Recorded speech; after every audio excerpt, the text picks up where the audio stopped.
So Cassie, we were talking a little bit about student funding. The funding for students at a charter school is different than the funding for students in traditional public schools. So it's really not that simple, is it, this idea that, you know, you have the choice and just go wherever you'd like? I mean, we took a tour. I can see that you're really pulling a lot of stuff together to make things work at this school. So can you tell us a little bit about the difference in the funding? Sure. As a charter school, we receive state funding only. We don't receive local tax dollars from the sending district. So our funds are limited. We receive about $9,000 per student. That's an increase this year. We got a $1,200 increase thanks to probably some of the people in this room. So we were able to increase our funds that way. It costs between $15,000 to $20,000 a year to educate a student. So we do have to kind of stretch our dollars, but we do provide an opportunity for students for them to be a part of our community. We do sometimes have wait lists because our schools are a little bit smaller and our limited funding. So we do encourage students to kind of make the best choice for them and the parents for the best choice for them, but it's not always possible if we're on wait lists or other restrictions that we may have with grade levels and things like that. And I just want to ask, what is the student funding for the district? I don't have that exact number because I'm not a part of the district, so I'm not sure. I'd have to look into that. Anne Marie knows. I can see her. What was the question? What is the per pupil funding in the district schools? At the state level? Chuck might know 20, that. is it 20?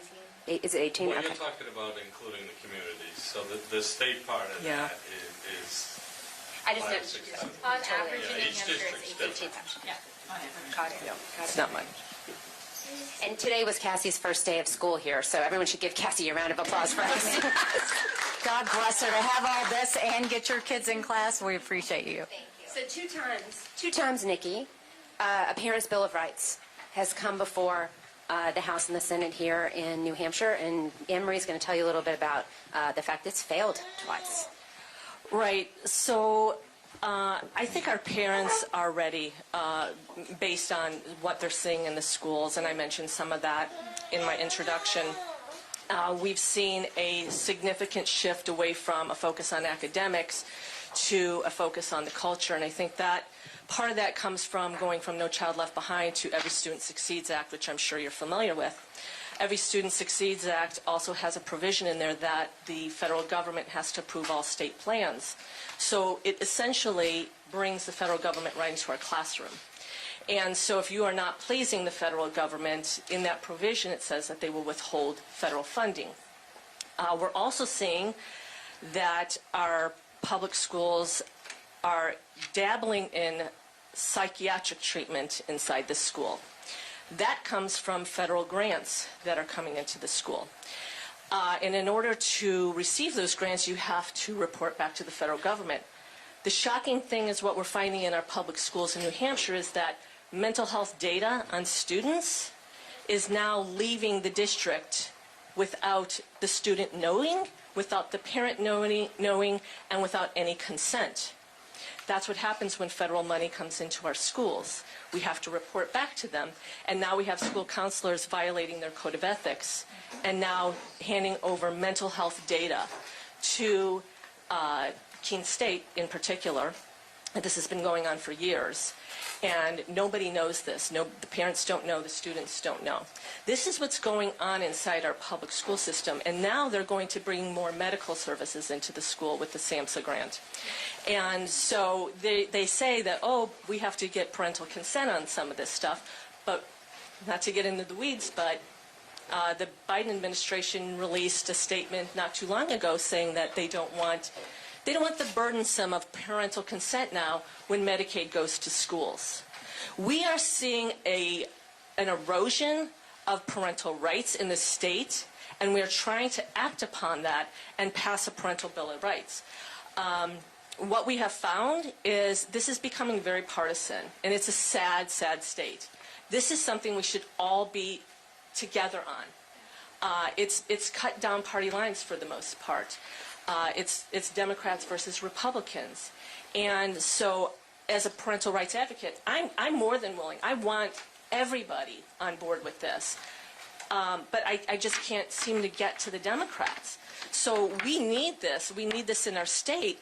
But you can see from what I'm telling you, most people have no idea what's going on inside the schools. I mean, how many people at this table knew that mental health, well, if you're following me on Facebook, you know, because I've made it quite known. But most parents have no idea, especially in the schools where this stuff is this data is being shared. They have no idea that their kids' information has been shared outside the school system. So, yes, we need a parental bill of rights desperately right now.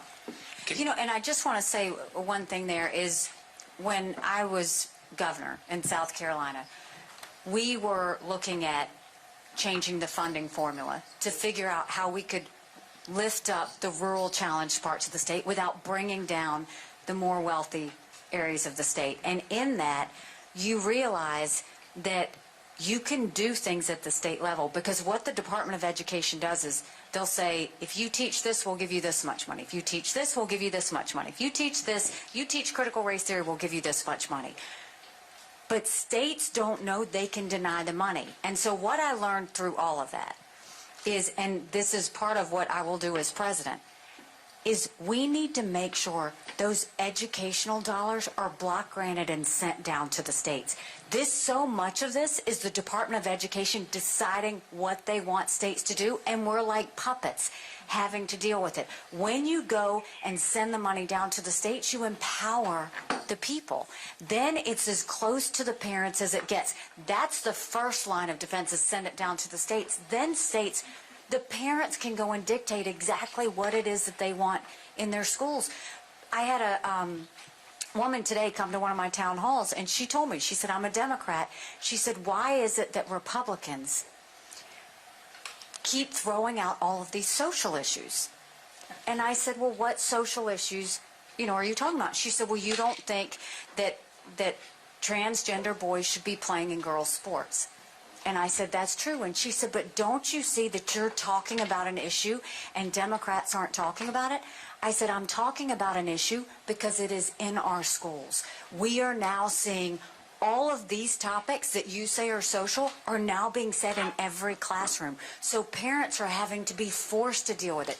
Students who have played sports all their lives to get to this point are suddenly being put aside because they've decided to put biological boys in their sports. So my point of all of this is, we don't want Republican parents and Democrat parents. We want all parents. And we want to get to a point, can't all parents say, we want our kids to learn the basics? And can't all parents say there should be full transparency in the classroom on what's being said and taught? And can't all parents say that if you're going to do anything outside of that, that we need to sign a permission slip saying that we're okay with that? That's just basic. And now you hear that they're going to talk about certain schools, and we heard about this, masking up kids again. You're not masking up kids when the flu goes around. Parents know. I always knew with Don't give them any ideas, please. I know, really. But I always knew that when the flu season was happening, the schools would send notes home, say the flu season, it's kicking in, we've got a lot of kids that are sick, remind your kids to wash their hands, be aware of this, all that. And then the parents made the decision. Because moms know that kids get sick. Yes. Right? They're germy. It's what they do. They're germy. And it's part of growing up and part of life. We were at the playground today, and they're playing in the dirt, and that's what kids do. So, Nikki, we don't have a ton of time. I just want to make sure I cut you off, and I want you to be able to speak. Oh, thank you. I just have a comment about the Parent Bill of Rights and the importance of it. Twofold. Make sure you are electing candidates who will support it. And I just think, just like we turn to Chuck Morse for questions about the budget, because it's more about it than anybody else. There's not an elected official in the state of New Hampshire who's done more to try to pass a Parents' Bill of Rights than Senator Morse did when he was Senate President. Bless you. Thank you. Thank you.